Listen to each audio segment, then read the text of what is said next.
네, 그러면은 이제 신앙 특강을 시작할 텐데요. 뭐 교수님은 다들 잘 아시기 때문에 제가 따로 소개할 필요는 없겠죠. 근데 저는 그 말씀을 드리고 싶어요. 여기 오신 분들은 교회 역사에 굉장히 관심이 많으신 분들도 계시겠지만 개인적으로 저는 학교 다닐 때 역사를 진짜 못했거든요. 그래서 제가 교수님께 간도 크게 교수님 역사를 왜 공부해야 돼요? 이런 발언을 한 적이 있었어요. 근데 그 순간 아주 놀라운 일이 벌어졌습니다. 교수님께서 무슨 말씀을 딱 시작하셨는데 왜 그런 거 있잖아요. 영화관 가면은 불이 꺼졌다가 탁 켜지면서 영화가 시작되면 아무 생각도 없이 영화에 빨려 들어가는 느낌. 교수님께서 역사에 대해서 얘기를 하시는데 제가 딱 그 기분을 느꼈거든요. 오늘부터 26주 동안 함께 그런 교회 역사 안으로 걸어 들어가서 같이 여행을 했으면 좋겠습니다. 영남대학교 역사학과 김정숙 교수님 소개합니다.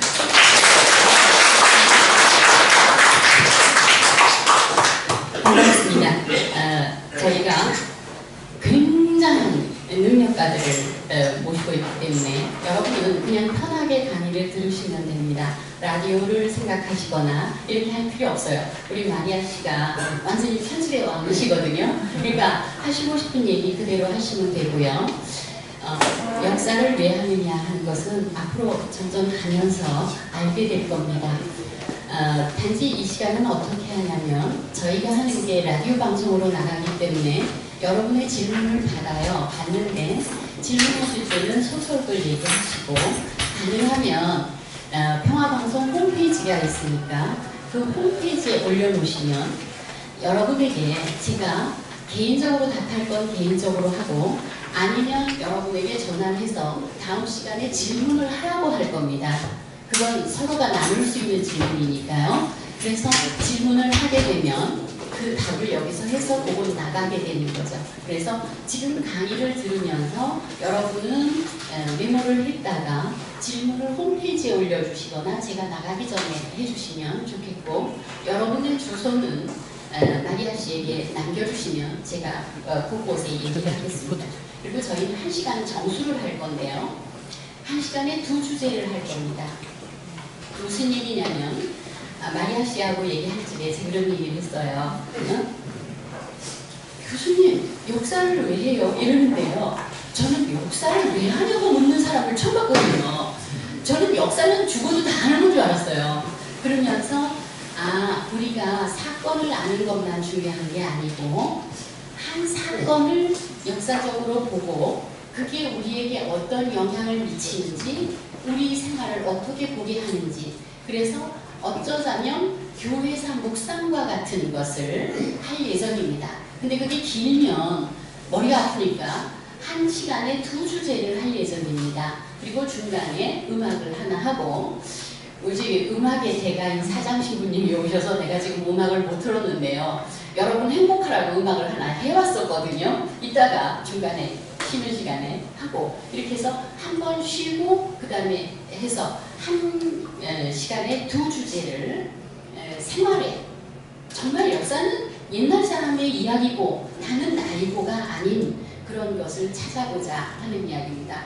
그리고 명수에는 걱정하지 마십시오. 사실 저는 스튜디오에서 그냥 녹음을 하면 더 좋지 않을까 효과가 이런 생각을 했었는데 사장 신부님의 특별 부탁이십니다. 여러분을 초대하는 것이 그분의 선물이세요. 그래서 그러면 같이 해보자 이렇게 생각을 했고요. 여러분은 중요한 일을 하시고 저도 중요한 계획을 한 겁니다. 우리 지금 공부하면 알겠지만 전 교회에는 한국 교회에는 16개 교구가 있는데 교회사 연구소가 다 갖추어져 있는 편이에요.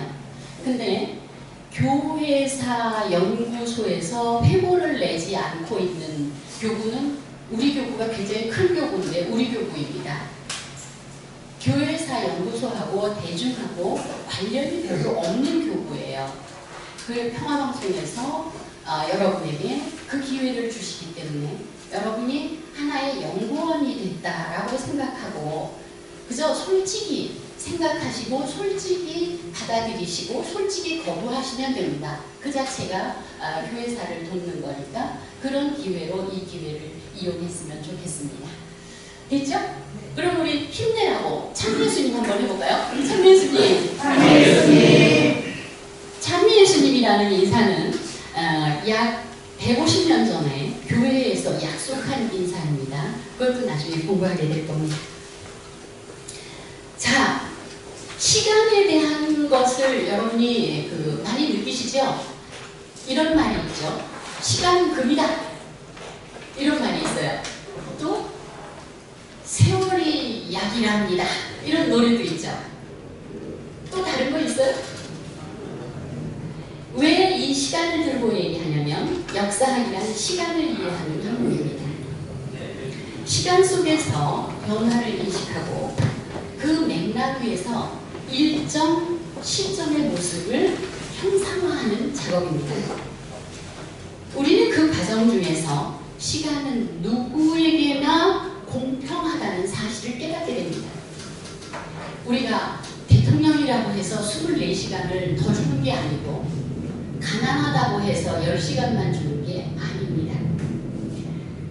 그렇기 때문에 시간 앞에서는 정의가 살아있다는 사실을 믿게 됩니다. 공평하기 때문에 누구에게나 정의롭다는 거죠. 그렇게 역사는 시간을 통해서 섭리를 알아듣는 학문입니다. 이게 대단한 학문이에요. 물론 역사 속 정의가 즉시 드러나기도 하지만 어떤 경우는 아주 오랜 시간이 걸립니다. 그러나 역사가는 그 시간이 정의를 드러낸다는 것을 믿고 그것을 준비해보는 사람입니다. 때로 숨은 정의의 시간이 역사가에 의해서 당겨지기도 하죠. 이럴 때 역사가는 조금 건방지지만 예수님과 좀 맞는 거 아닌가? 순간적으로 그런 느낌을 가질 때도 있습니다. 그러면 절대로 안 되지만. 그래서 시간은 역사가에게 부여된 최대의 선물이라고 할 수 있습니다. 이제 우리가 시간 여행을 같이 떠나자 이런 얘기입니다. 근데 어디로 떠나냐? 교회사 쪽으로 떠날 겁니다. 그리고 과거를 중심으로 같이 가는 거예요. 또 하나, 역사 연구는 삶 자체를 풍요롭게 합니다. 그러니까 역사는 과거, 현재, 미래를 연결하면서 시공간을 뛰어넘는 인류의 무대를 현재 생활터전으로 가져오게 합니다. 동시에 역사는 과거, 현재, 미래를 무진장한 자원으로 활용하는 능력을 가진 학문이죠. 그러면 여러분은 이 얘기를 들으면 역사를 하면 이제 갑자기 부자가 되겠구나. 엄청난 자원과 자유로운 생활 무대를 갖게 된다. 이런 얘기입니다. 또 역사 속에서 인류는 보다 잘 소통하고 꿈꿀 수 있습니다. 그래서 우리는 역사를 열심히 함으로써 이웃집 사람을 더 잘 알게 되고 제 시어머니의 생활을 더 잘 알게 되고 그럼으로써 소통을 하게 된다. 이런 얘기입니다. 와, 이거 재산도 벌고 소통도 하고 이런 곳에 우리가 같이 시작한다.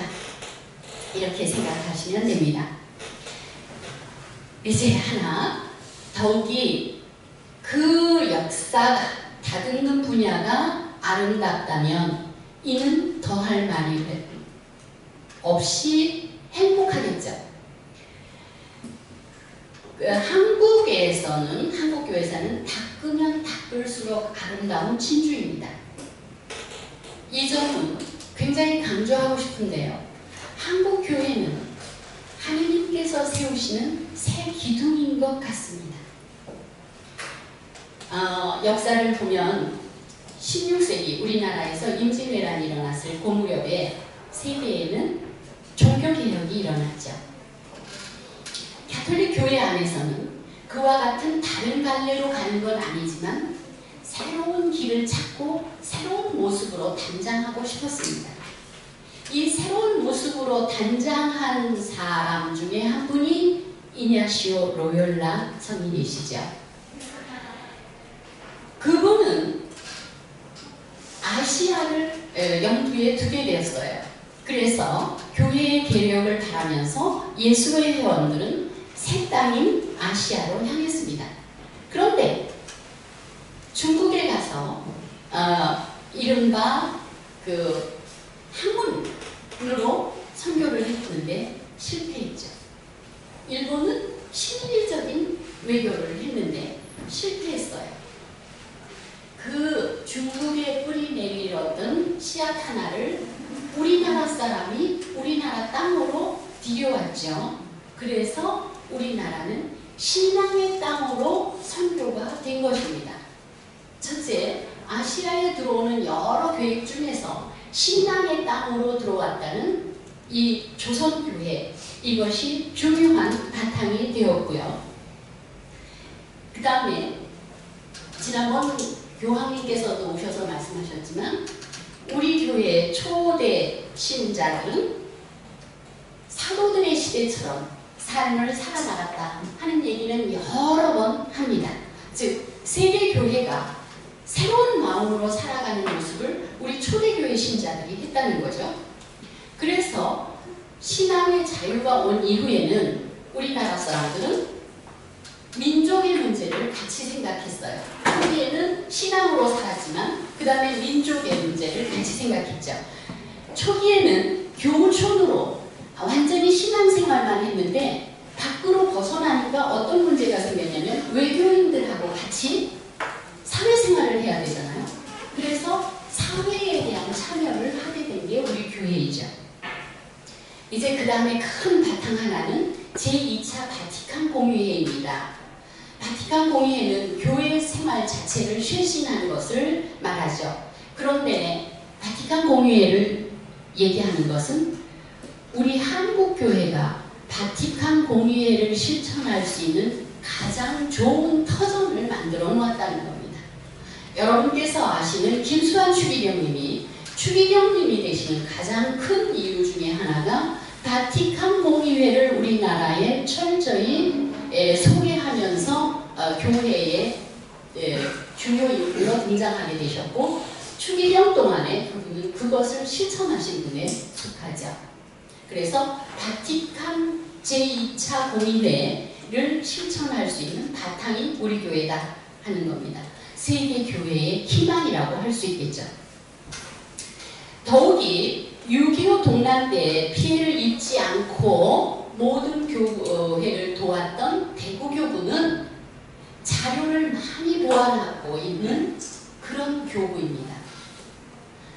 그리고 이 교회에서, 대구교회에서는 우리나라 전체에서 여러 분야에서 앞장선 그렇게 새로운 개척을 한 분야가 많은 곳이기도 합니다.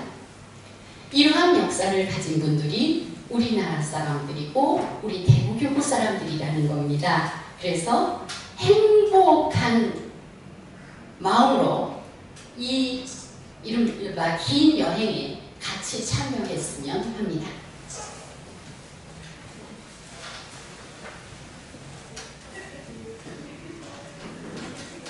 오늘 제가 말씀드릴 것은 대구 대교구가 어떻게 성립되었는가 하는 건데요. 하나는 먼저 대구 교구가 성립되기 전에 이 땅에는 교회가 있었지 않습니까?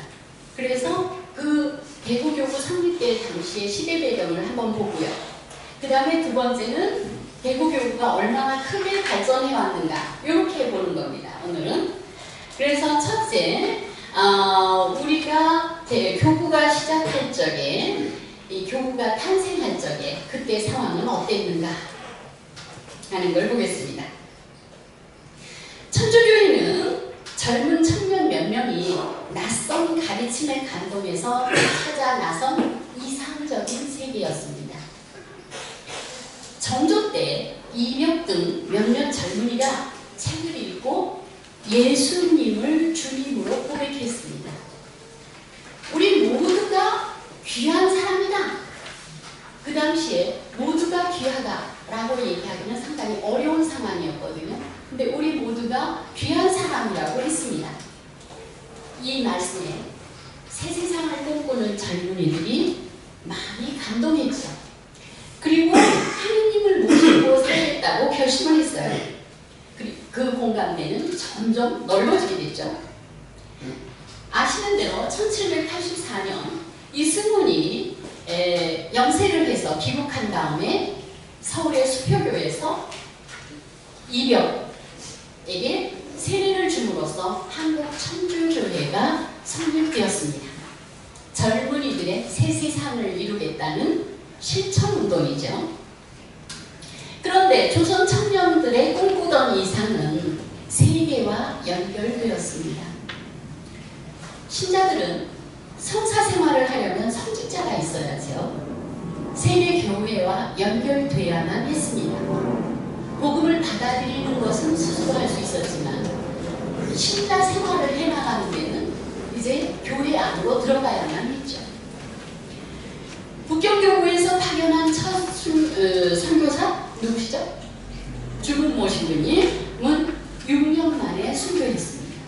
어렵게 들어오셨는데, 그리고 나서 신자들은 외교 통로도 없고 우편 시설도 없지만 로마 교황께 여러 번 편지를 썼어요. 얼굴도 모르는 사람들, 그 사람들 손을 거쳐서 교황님께 편지가 도착했죠. 교황청에서는 드디어 언제? 1831년에 이제 아시면 크게 얘기하세요. 조선 교구를 설치하고 파리 외방 선교회에 의뢰했습니다. 이렇게 해서 교회 조직이 이루어졌고, 이제부터는, 그때는 신자들이 목숨을 걸고 편지를 전하러 다녔는데, 이제부터는 신자들은 그냥 있어도 선교사들이 목숨을 걸고 끊어지지 않도록 노력하면서 한국에 들어오게 되었죠. 그리고서는 교리도 제대로 모르는 신자들과 말도 제대로 통하지 않는 젊은 선교사, 그때 당시에 거의 20대죠. 지금 20대를 생각하면 거의 꽃다운 나이예요. 20대의 선교사들이 서로 동서양을 뚫고 만나서 서로를 격려하면서 순교했어요.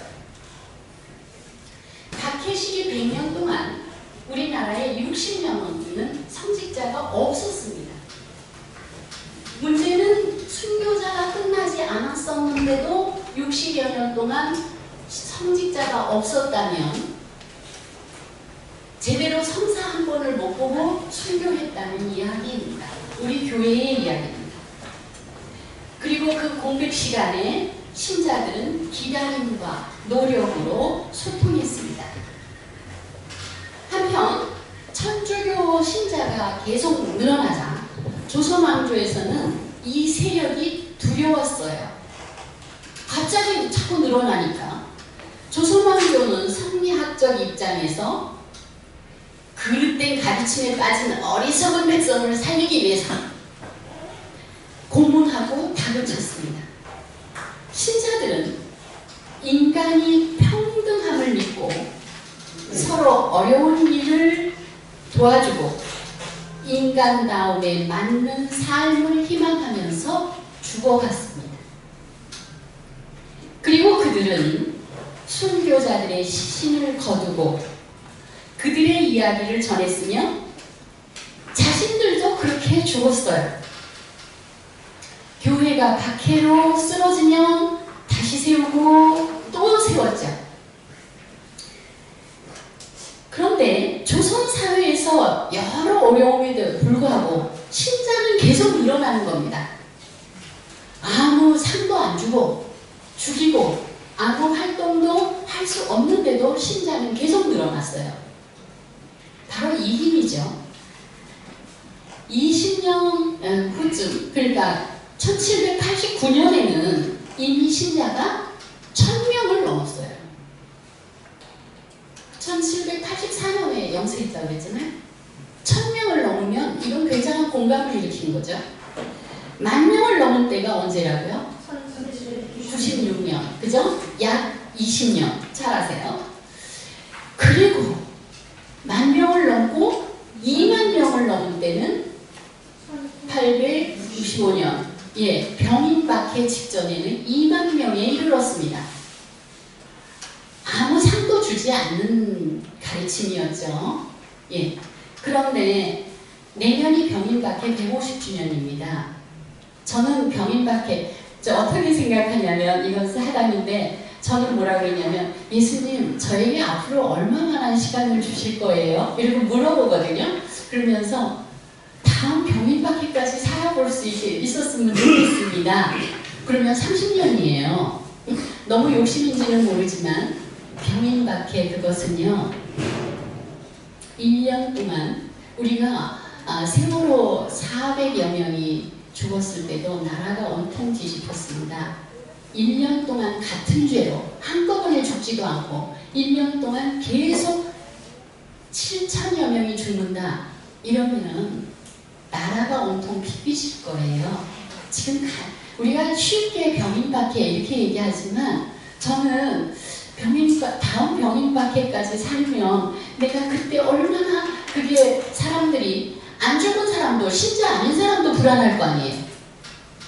그런 시대를 제대로 전달하고 죽을 수 있을까? 그런 생각을 해봐요. 그게 병인박해예요. 신자가 엄청나게 줄어서 10,000여 명으로 죽었어요. 병인박해 끝나고 이것이 30년 후에 우리나라에 회복이 되죠. 30여 년 후에. 그래서 1895년에서야 25,000명에 이릅니다. 이때는 신앙의 자유가 온 거죠. 1895년 이후는. 그리고 나서는 1900년 20세기에 들어서자 얼마나 됐다고요? 4만 명. 예. 그 다음에 우리가 듣기 싫어하는 을사보호조약 때 6만 명. 그죠? 한일 합방 근처에 가니까 7만 명이 넘게 됐어요. 그러자 교회에서는 왜 1명, 1000명, 100명 이렇게 할 적에도 전국적으로 다스렸잖아요. 그러니까 아무래도 교구를 나누어야 되겠다. 이런 생각을 하게 되는 겁니다. 새로운 교구를 설정해야 되겠다. 그게 바로 이때죠. 그리고 그 대상이 된 게 대구교구지죠. 원래 천주교는 서울 지역의 청년 학자층에서 일어났습니다. 그러나 천주교 신앙은 모든 이에게 열린 가르침이었기 때문에 신자들은 자신의 신앙을 오롯이 실천하고자 했고 많은 사람이 여기에 공감했죠. 그러나 박해를 피해야 됐고 박해에서 살아남은 사람들이 결국 상기 있는 데로 갔다 이런 얘기죠. 경기, 충청, 전라도 이건 거의 평야 지역이잖아요. 우리에 비하면 이 사람들이 강원도, 경상도 산속으로 가게 되었어요. 그러면서 그쪽 지역에서 그러니까 태백산과 소백산 지역에서 경상도에 신앙이 뿌리내리기 시작했죠. 교구에서는 많이 압니다. 교구의 많은 신부님들이 상주 저쪽 문경 이런 쪽에 출신이시라고. 왜냐하면 구교 출신이실 때는 그렇죠. 대구교구가 설정되기 이전까지는 샤스당 신부님, W 신부님, 최양욱 신부님들이 이 지역을 돌아다니면서 사목하셨어요. 우리가 2000년이 시작되기 전 1999년 MBC 성탄 특집이 영남의 순교자라고 해서 이분들을 찾아서 프랑스 온갖 곳곳을 다녔던 특집 방송을 한 적이 있습니다. 그리고 또 하나는 경상도는 강원도하고 연결이 되어 있잖아요. 대론에서 신학교에 계시던 푸티니콜라 신부님과 포르티에 신부님이 이 지역을 사목하셨어요. 그래서 최근에 책을 보는데 병인 순교자 친형 사적에 이제 누가 누가 죽었는가를 신문에 와서 증언을 하는데 그때 꼭 물어요. 그 신자는 언제 성사를 보았는가? 순교한 사람 말이에요. 언제 성사를 보았는가? 그랬을 때 증인이 뭐라 그러냐면 언제 누구에게 성사를 보았습니다. 그리고 체포됐습니다. 이렇게 얘기하는데 그때 푸티니콜라 신부님과 포르티에 신부님에게 성사를 본 사람들이 많더라고요. 특히 이윤일 성인이 체포되기 직전에 포르티에 신부님한테 그 성사를 보았던 증언이 있습니다. 이런 분들이 이렇게 그 지역을 돌보았죠.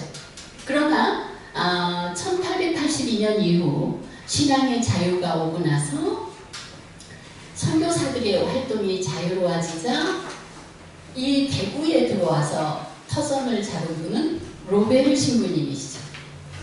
오늘 여기 강의 들으러 오시면서 계산성당 입구에 로베르 신부님 동상이 있는데 인사하고 오시지 않았죠? 갈 때는 인사하고 가세요. 예? 그분이 터전을 다시셨어요. 그런데 신앙의 자유는 왔지만 나라는 일본에 병합되고 말았습니다. 병합 직후에 일어난 게 대구교구거든요. 조선왕조는 이 무렵 문호를 개방하고 사무식 생활 스타일을 받아들였어요. 그래서 사회에서는 천주교에 대한 편견도 줄어들고 탄압도 수그러들었습니다. 선교사는 수단을 입기 시작했어요. 오늘날 성직자들이 보통 때는 수단을 안 입으시잖아요. 근데 전 수단 입은 걸 좋아해요. 여름엔 매우 더우시겠지만 왜냐하면 수단을 입고 싶어도 입지 못했던 세월이 100년이 넘는 수단이거든요. 그동안에 선교사들은 상복을 입고 다녔는데 그걸 그들은 뭐라고 했냐면 우리를 보호해주는 천사의 망토라고 얘기를 했어요. 천사의 망토 이름 잘 지었죠. 네, 그래서 수단을 입기 시작했고 그 다음에 제일 해야 되는 게 뭐예요? 건물을 땅 위에 세웠다는 겁니다. 이게 성당이죠. 이게 비신자들에게 가장 보일 수 있는 그러한 증거이기도 하죠. 그리고 신자들은 밖으로 나왔습니다. 물론 이때는 이제 어떤 일이 일어났냐면 박해 시기에 억울하게 잃은 지위나 명예나 재산을 도로 찾고 싶기도 했어요.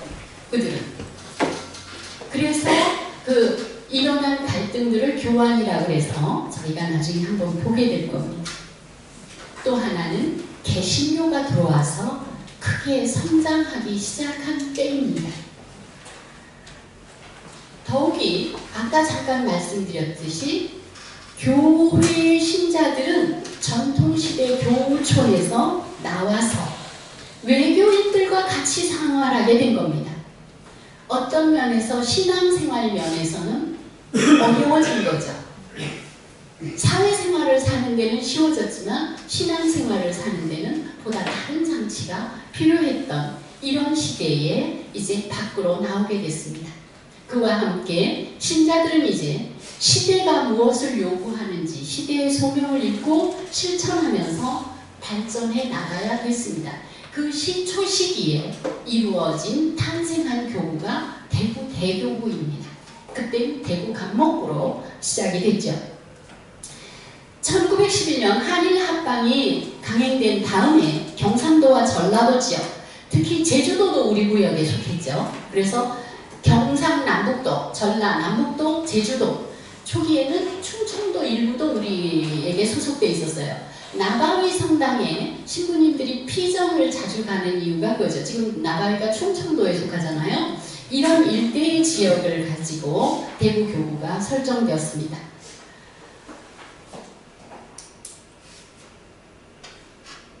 이따가 이 노래를 제가 들어볼 예정입니다.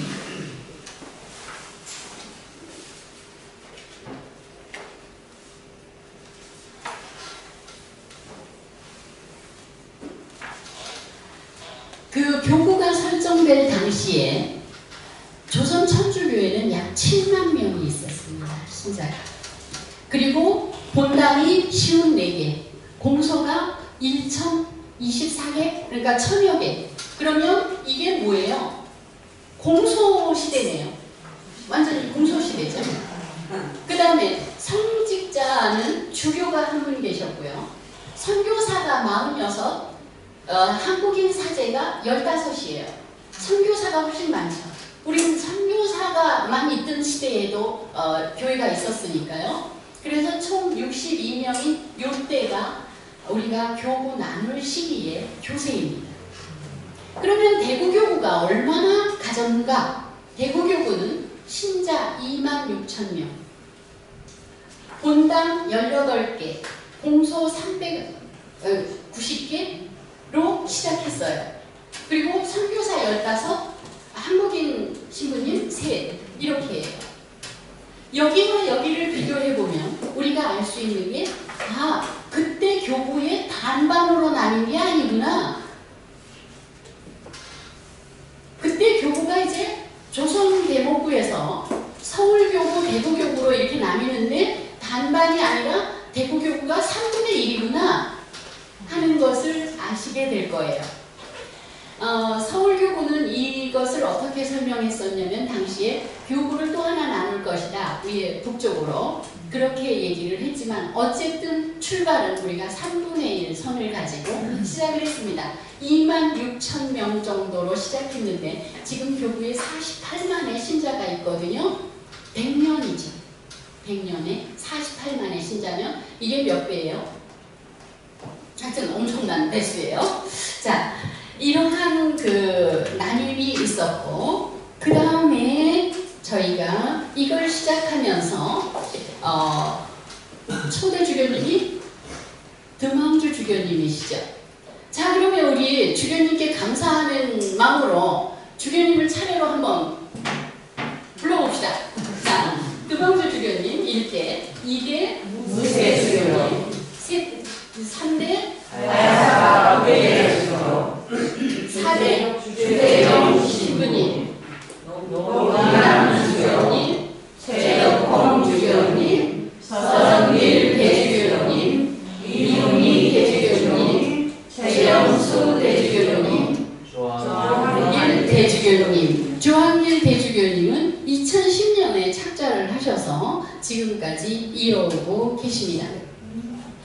교구는 정말 급속한 발전을 이루어서 1931년 전라북도를 독립시켰고 1934년에 전라남도를 독립시키고 1937년에 전라북도를 전주 지목구로 승격을 시키죠. 이렇게 우리가 여러 군데를 나눠줬어요. 나중에 다시 보겠지만 외관 대리구, 안동교구, 마산교구, 부산교구 이런 데가 나가지 않습니까? 그만큼 발전을 했다 하는 겁니다.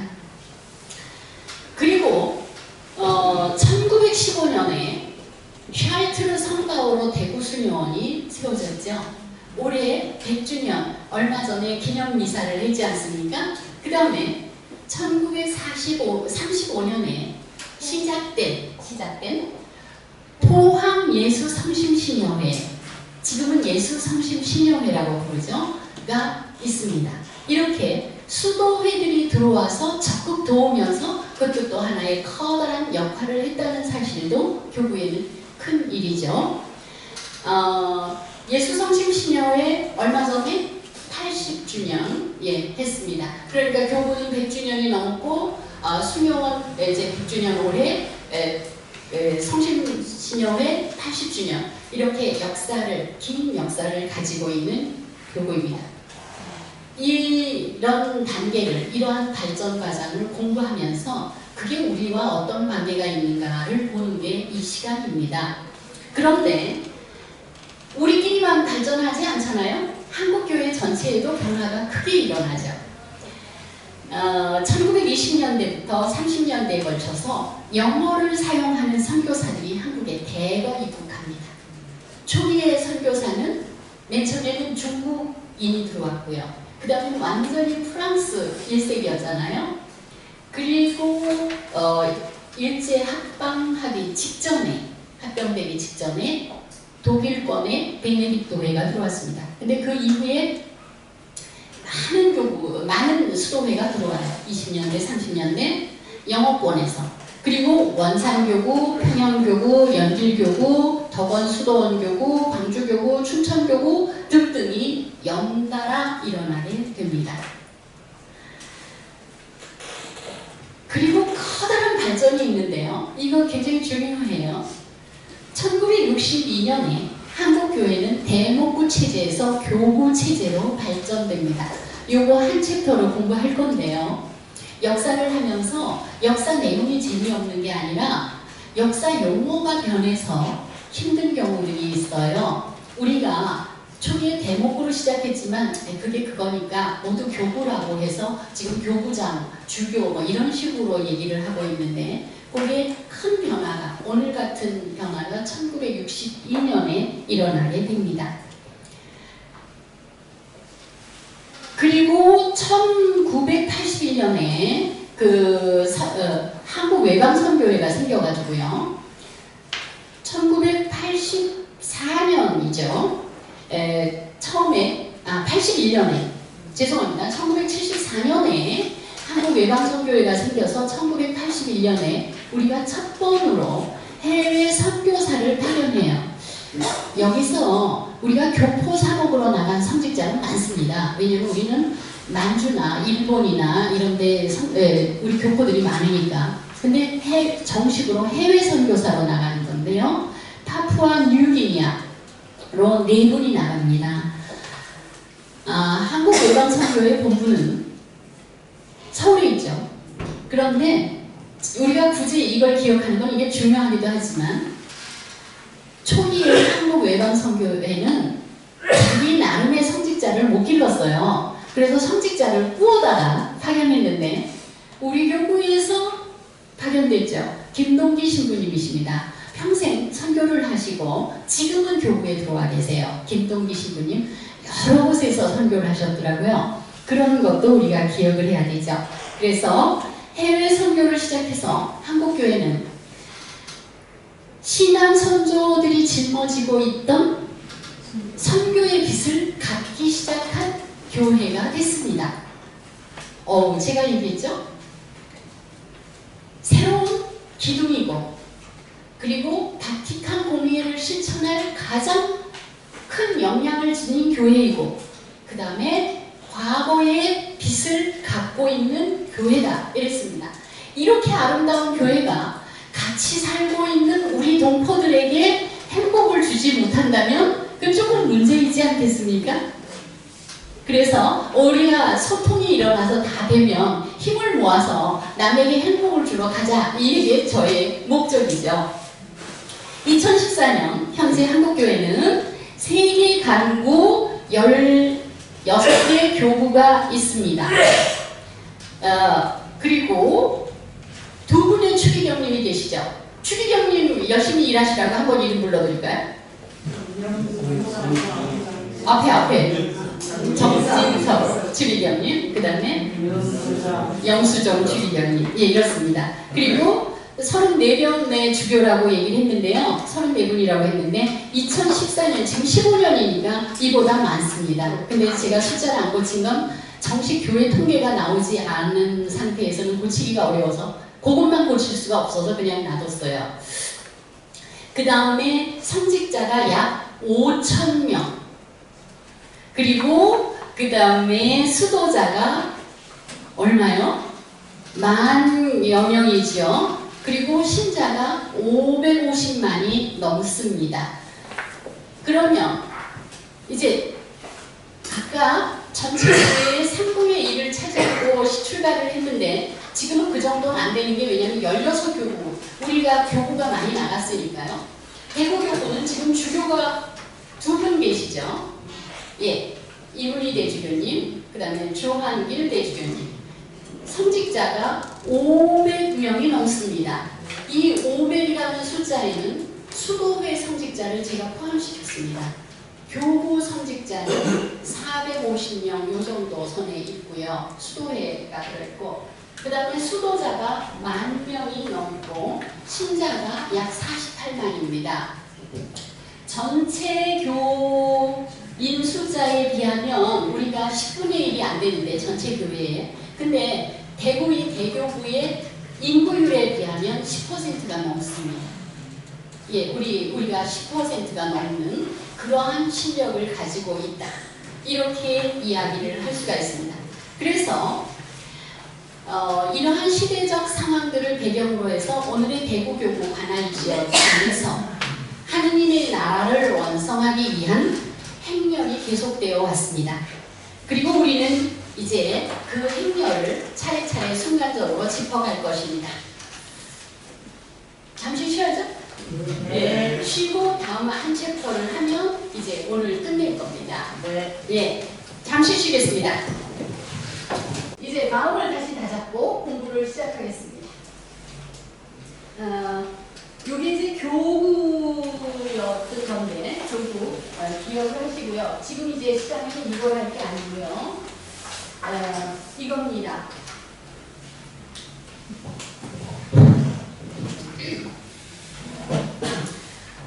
이번 시간에는 하나가 많이 되어도 처음과 같이라고 하는 내용으로 같이 생각해 보겠습니다. 하나가 많이 되어도 뭐가 많이 되냐? 신자가 한 명도 없던데 한 명이 됐잖아요. 그러다가 지금 550만 명이라는 거 아니에요, 신자가? 또 성직자 한 명도 없었잖아요. 근데 아까 1000명쯤이라고 말씀드렸죠. 이것도 굉장하고, 또 주교님, 주교님 한 분도 없었는데 지금 우리 37분인가 그렇죠? 주교님이. 예. 그래서 그런 거입니다. 자, 2010년 12월 20일 김대건 기념관에 여기 가신 분 있으세요? 예, 무슨 일이 일어났는데요? 조한규 대주교님 착자식이었어요. 네. 그때 여러분이 보면 제대 부분의 자석이 흰 장대 위로 그냥 하얗게 덮였죠? 하얗게 덮였어요.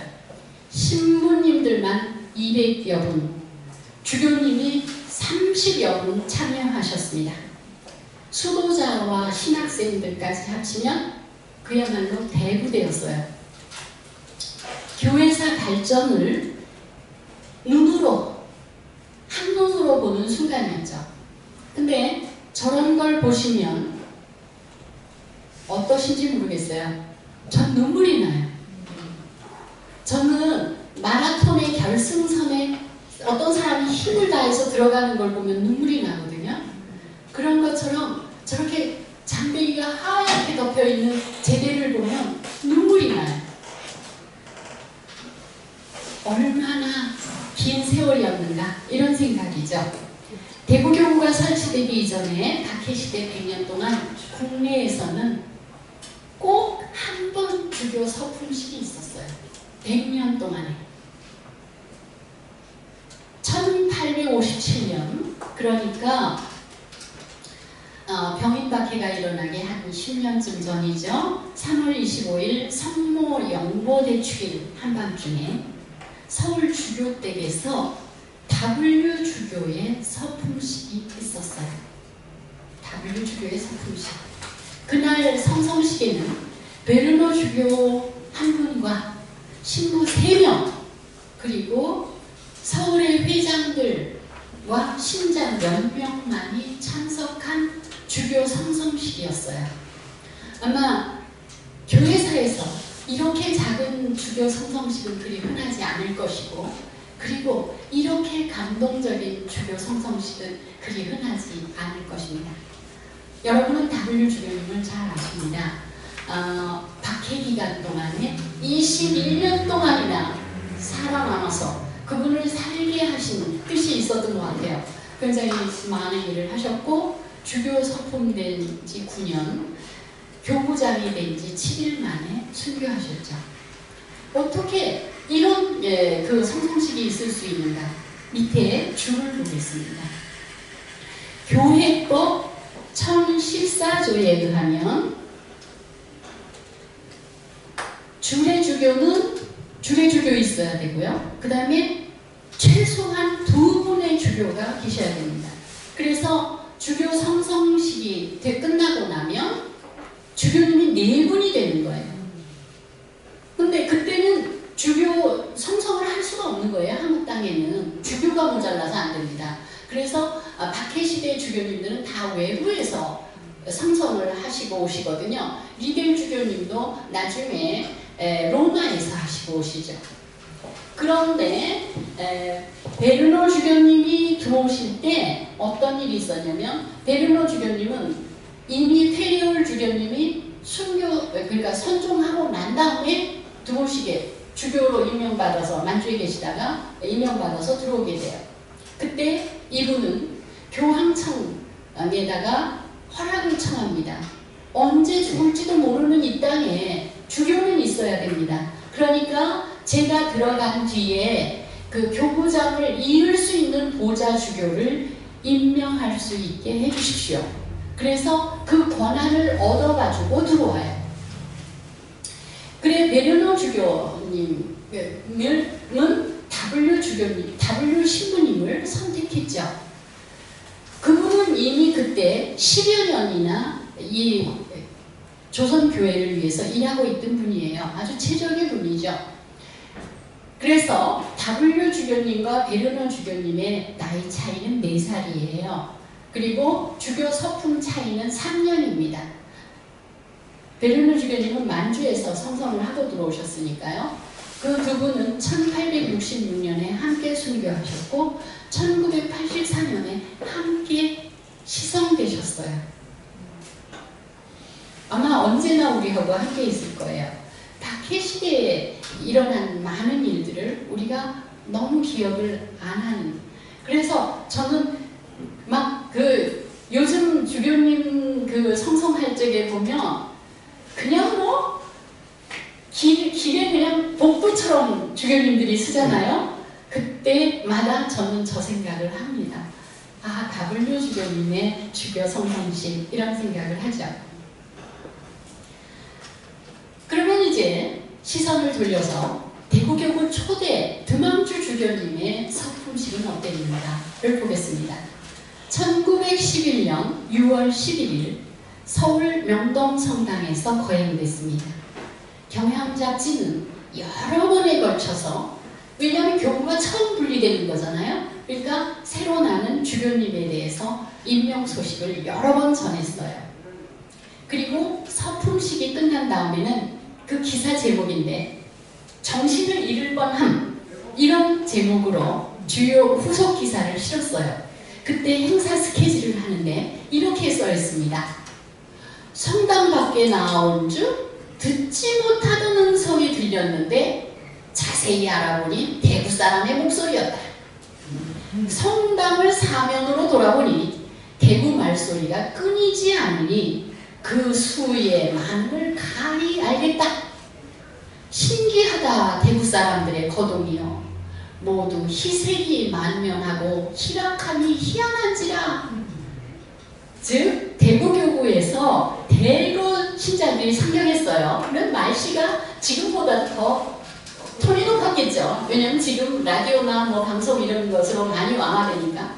그래서 서울 사람들이 들으니까 이상한 소리들이 막 들리고 있다 라고 하면서 대구교구의 신자들을 묘사하고 있습니다. 그런데 이 사람들은 서울까지 갔는데 왜 밖에서 떠들고 있는가? 대구 신자들은 자신들 교구장의 주교 서품식에 성당 밖에 있었습니다.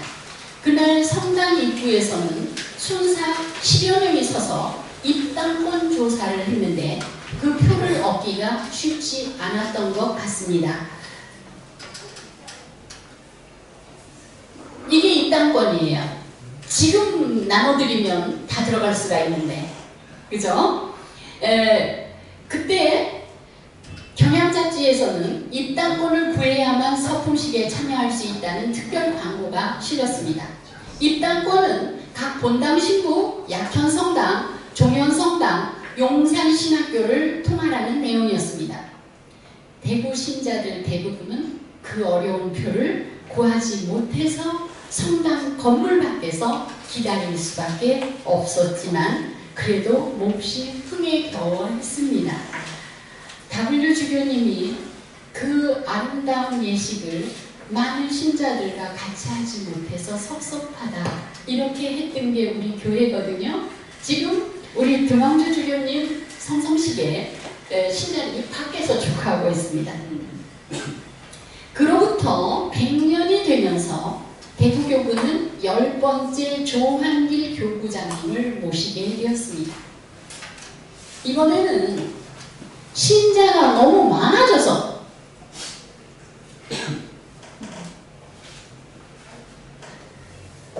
한 자리에 모일 수 없게 되었습니다.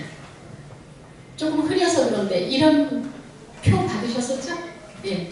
서정길 대주교님 때는 리본이었어요. 비표가. 리본이었고 지금 이제 조한규 대주교님들은 색깔이 다 달라서 구역을 이렇게 정해서 앉았었는데요. 그래도 교우들은 착자식이 열리는 십장 밖에서 혹은 자신의 집에서 텔레비전을 통해서 이 잔치에 참여했습니다. 물론 초대 주교 당시 교우들처럼 텔레비를 보더라도 또는 라디오를 듣더라도 모두 희색이 만면하고 희락함이 희한했었습니다. 그렇죠? 예. 박해시되면 들킬까. 또 대구교구 초대교구장은 서울에서 서품을 해서 그리고 교구 10대 교구장 착자식에는 신자가 너무 많아서 행사장 밖에 있는 신자들이 많았습니다. 그것은 역사의 미음일지 모릅니다. 대구교구는 이 지나간 역사의 끈을 잡고 처음과 같이 또 하나의 백년을 이어가고 있습니다. 그리고 여러분은 그것의 증인이시고 그리고 다음을 잇는 징검돌이십니다. 여기서 강의를 마치도록 하겠습니다.